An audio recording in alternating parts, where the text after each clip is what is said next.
In order to subscribe for my channel, please click here or click here. Please like, share, and comments on my videos and channel. The next step configuration category we have is server. Now under server, you will find more step configurations like create a user, impersonate, search for a catalog item, record query, record insert, record update, record validation, run server-side script, replay request item, log, add attachment to existing record, and the last, that is checkout shopping cart. I will not show you the run server-side script because this is something related to the Jasmine framework and you can do some unit testing for your code. There is one more, that is the custom configuration script. That means you can create your own step configurations with the help of ATF, but that is only for server-side scripting. Or if you want to test something at server level, in that case you can utilize that. So all the custom things like custom UI, which we saw in our previous section, everything will be shown in the end. So I definitely have a separate section for that, and you will see all those practical use cases of those step configurations. So let's start with server testing. We will create a new test for server testing. And let's take a look at how exactly you can use server testing and can do server testing while testing in ServiceNow. So this is my personal developer instance. I will start with creating a new test.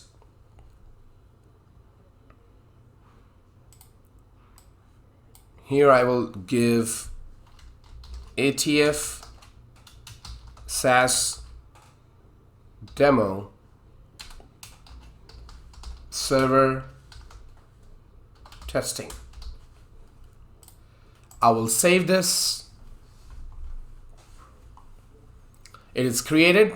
I will add a new step. So this is the server category we have, and you can see we have all these step configurations under server category. So starting with create user, I have already shown you, but let me show it to you again. Now when you add a create user, you will find all these input variables. But in this case, you will also get the output, that particular record. Whichever record you are creating in this particular step, that will become the output as well. So that user ID will become the output for this particular step. So here what I can do, as an example, I will just put like ATF, because I will give it a name. So whatever is first name, last name, you can, it's up to you. I will do ATF ITIL user. Now the good thing is you can also add a role, you can also add to the group. So even if you have had a group in your system where you want to add this particular user, you can add it. But as of now, you can add role directly, and that's I think it is not going to harm anything, because anyhow it is going to be rolled back. So what I will do, I will just add ITIL for now.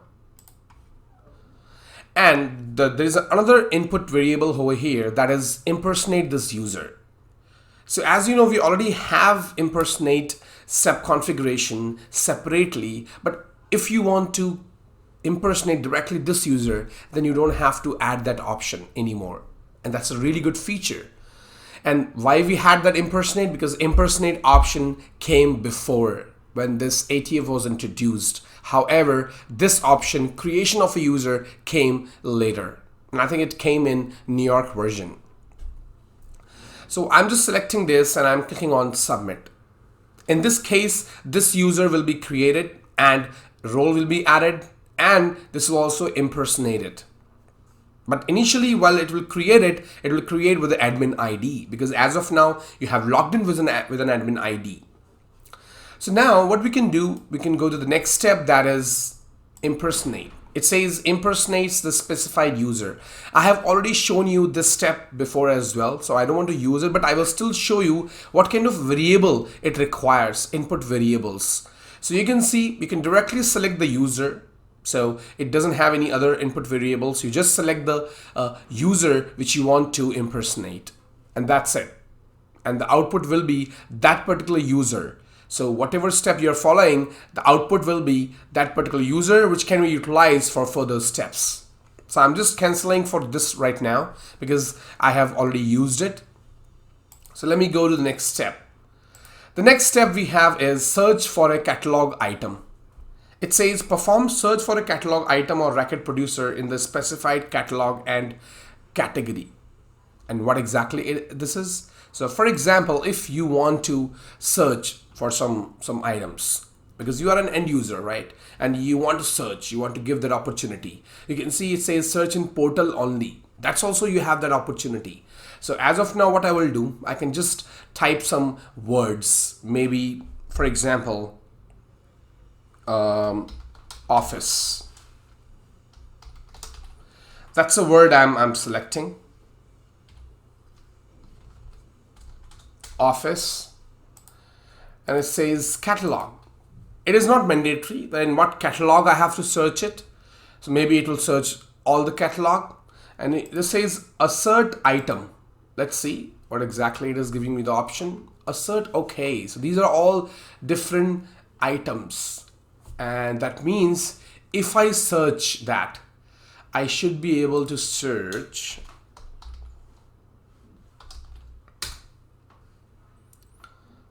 maybe Office desktop, and it says item present in search result, assert type, item, assert item present in search result, assert item not present in search result. Okay, so what exactly? So we will do assert item present in search result. That's what we will do. We are not searching for any category, but this is the item. So if I type office, this item should be there. So I can put submit right now. And it will run the test. Let's see what exactly happens. And basically, as I mentioned, it will basically searches for the catalog item and the record producer. You can also do this searching on service portal as well.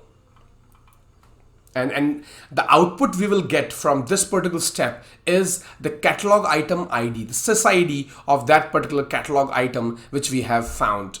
That is what we are going to get from this step. Let's go to the next step. Next step we have is record query.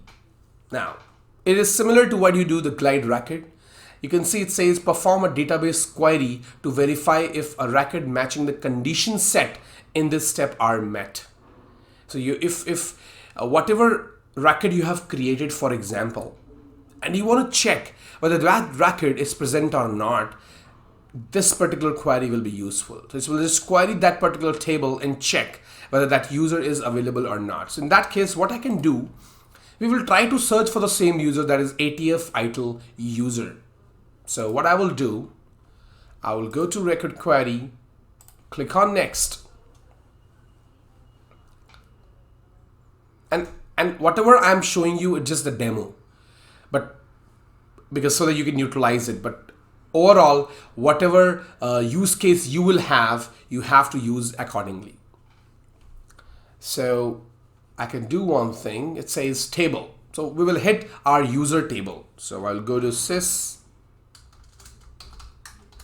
underscore user. I should have the table. Yep, I have the sys user table. Now I will select the condition. What is the condition?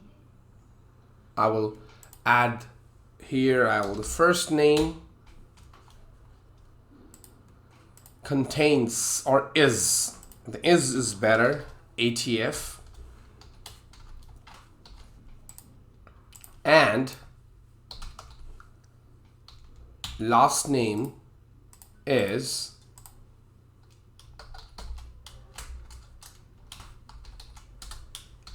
ITIL user.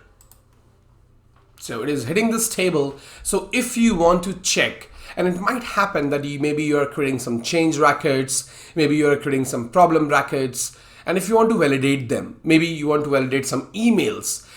Basically, it is giving you an opportunity that you can query any table and validate your record, and it will tell you pass or not. Maybe if any particular table you want, you can't open it from the UI, that like open record, and maybe you can just do the query and just check the record and validate the record. So I will click on submit.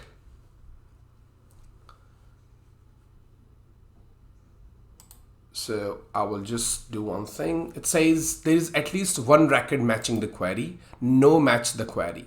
Okay, no records match the query. What kind of assert you want? That means if I search with this particular name, whatever first name, last name, condition I have mentioned, yes, at least one record should match it if I will query it. So I will just update it. So those were the input variables for record query. And what exactly you will get the output, the table which you have queried and the first record. So you have selected the option, the first record, you will get the output as first record. The next is a record insert. And basically it's insert a record into the table. Whatever field values you will mention, that is something you will be able to do that. You will be able to insert the record. And the output basically would be table and sysID of the new record. Now, as you know, you were able to create the user. You were able to create the ticket with the help of open the form and then submitting it. Now, if you want to do that at server level, that is the main step over here. So you don't want to use the UI option. And I'm pretty much sure that you might come up with a lot of constraints, because ATF definitely have a lot of loopholes, because a lot of things cannot be tested by ATF. You might find a lot of challenges, because if your organization's system is so much customized, if your ServiceNow instance is so much customized, in that case, you might find a lot of challenges on UI testing. In that case, server testing is definitely utilized. And it's kind of an alternative so that you can use server testing as well to accomplish your goal of testing. So in this case, I will do insert. So I will just go to next. And basically it is similar to what we did like create a user. It's similar like that. So for example, here I will do record successfully inserted. So that is something I want as kind of assert type, whether it is passing or failing. And here what I can do, I can select first name, something else maybe. So first name is, you can see it automatically selected the user table, but if you want, you can change this this particular table as well. So here I will do first name, maybe ATF, and then last name is maybe any other user.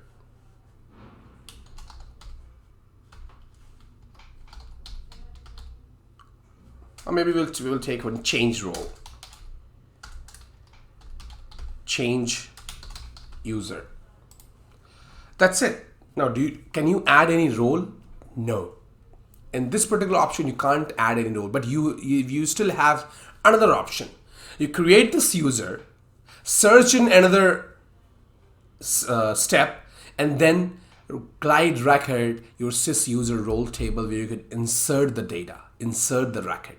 And that's how you can utilize this server testing, because it is giving you an opportunity. It's just like a glide record. You write a script for glide record. Similarly, you can insert that as well. So what I will do, I will just submit it right now, because I'm just showing you the demo. Let's go to the next step then. Then we have record, delete, and update. Basically, it's similar. So if you want to update a record, so it changes the field data directly on the server. So if you have inserted a record and you want to update it from the backend, you can do that with the help of record update. And if you have, for example, record delete. So in this case, what we will do, let's try record update as well. I will click on next.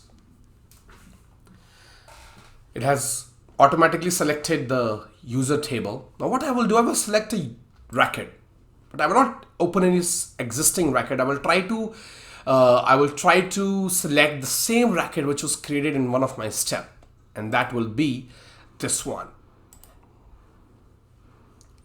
So I have this reference. So this is what I have selected from here, that particular user. And what exactly I want to update, in this case I can do last name. I can do, it was ITIL user, right? And I will put ITIL user admin, just an example, and I will just update it. And assert type is, it is automatically updated, so it will show us yes, it has passed. So that's the thing we have done, record update. The next one is delete. So if you want to delete any record in the table, you can do it with the help of a record delete. I think this is something you won't need it every time, but ServiceNow has given you this option as well. You didn't see the another really good option over here. Let me show you that. This option. That is enforce security. When true, enforces ACL rules during step execution. And this is really important. So for example, if you are impersonating with the user which you just created, now do you want to put some security? Because it might happen that that particular user does not have access to create the record, insert the record. So do you want to enforce security? It's totally up to you if you want. So in that case, what I can do, maybe I can just uncheck it if you want that, but let's keep it for now.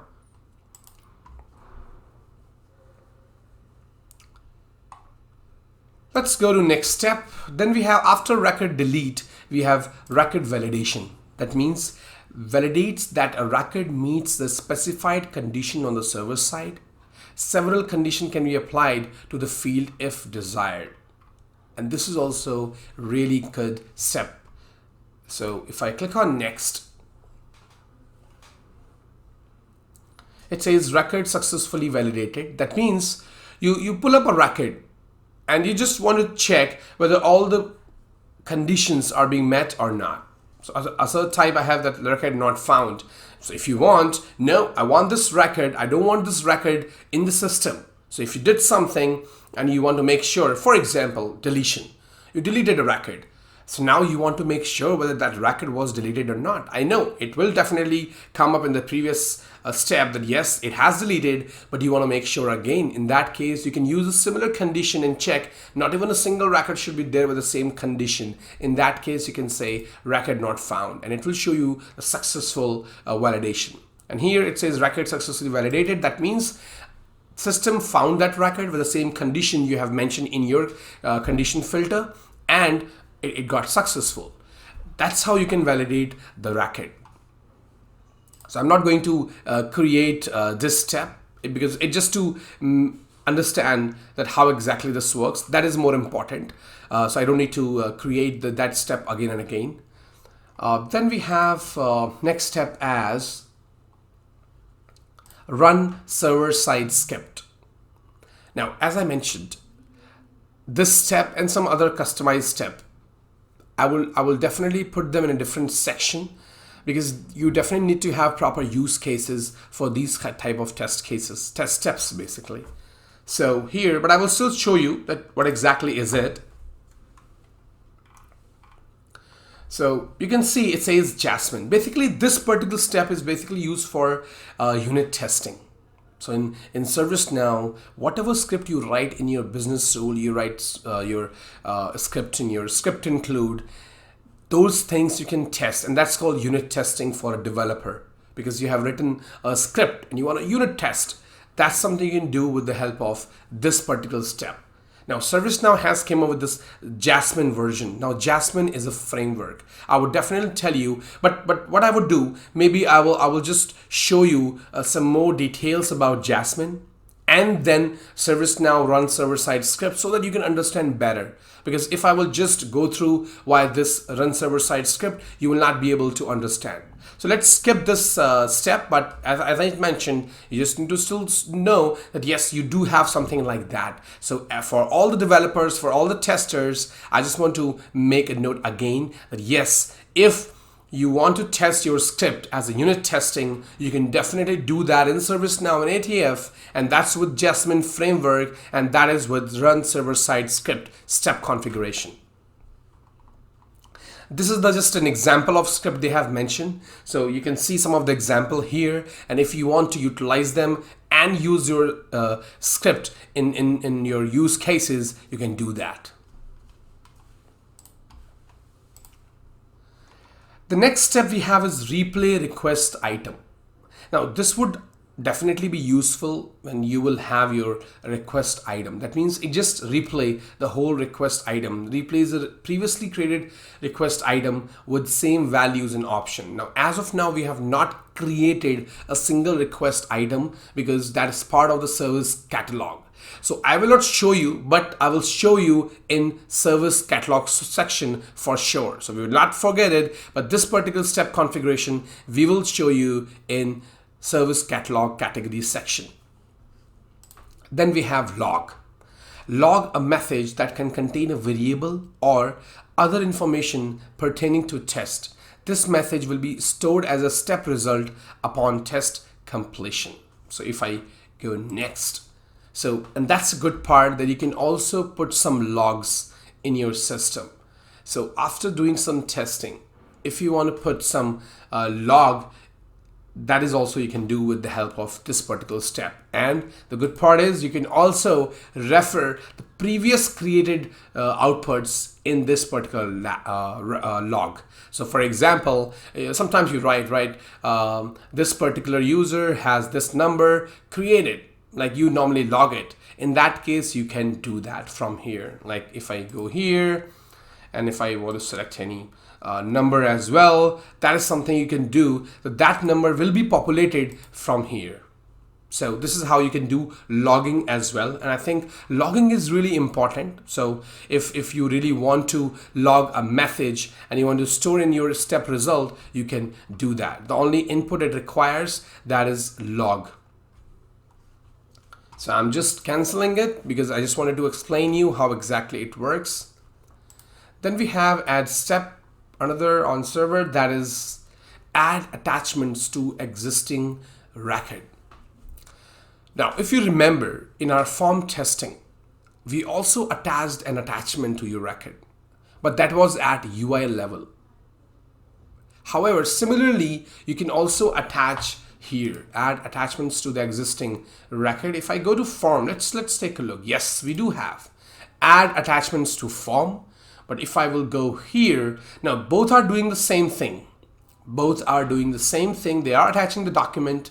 But if I go here and it says add attachments to the existing record. Now this one is for the even for new form. So if you have open a new form, you want to attach it, you can do that. But later, maybe you want to attach something for your existing record, you can do right here. So if I go next, so I have this user table mentioned. So I will just select that one for now. I have selected this particular user. Whatever user it will create, it will just attach the document. And I will just attach it for now. It's attached, close, submit. That's just a random JPG file will be attached. So you can definitely attach any document you want as per your use case. And the next step we have is checkout shopping cart. So I will not use this one again, checkout shopping cart, because I will show this in service catalog one. And the last we have is custom scripted step configurations. As I mentioned earlier, this needs, for example, additional use cases, anything which is not available in your system. And if you want to utilize that, you can create custom scripted step configuration, and then you can do that testing. But as I mentioned, this is for server-side testing. You can see it says demonstrate how to create a new. It's just a configuration, shows you that how exactly you can create a custom script. It's just showing you an example. So if I just click here next, it's showing me the user here. So that is something, it's just a addition step. So you don't have to use it right now, because that's kind of custom step configuration. So this is what we have in server testing. And these are all different step configurations which you can utilize in your testing while doing testing in ServiceNow via ATF. Let's try to run this test case which we have created with these different steps. So I will click on run. It has started running and it got failed at the first step.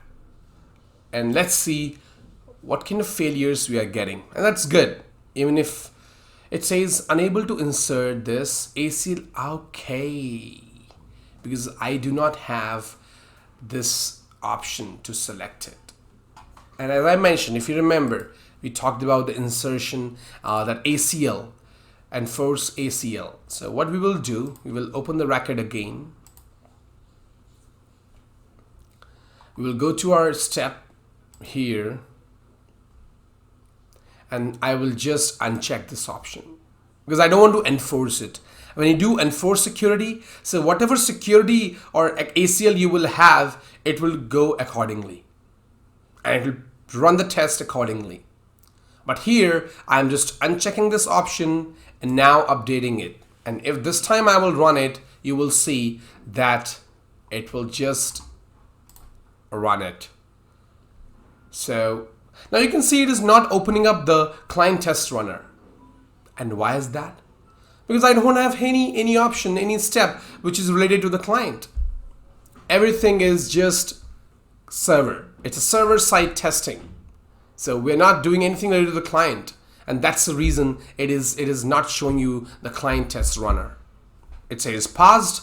That means everything was done. And let's see.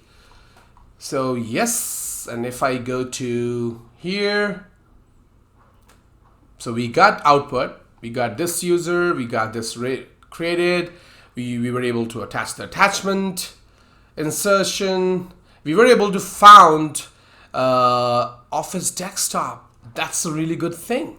And this is what we were doing as part of the server testing. So thanks for watching my video. Have a great day.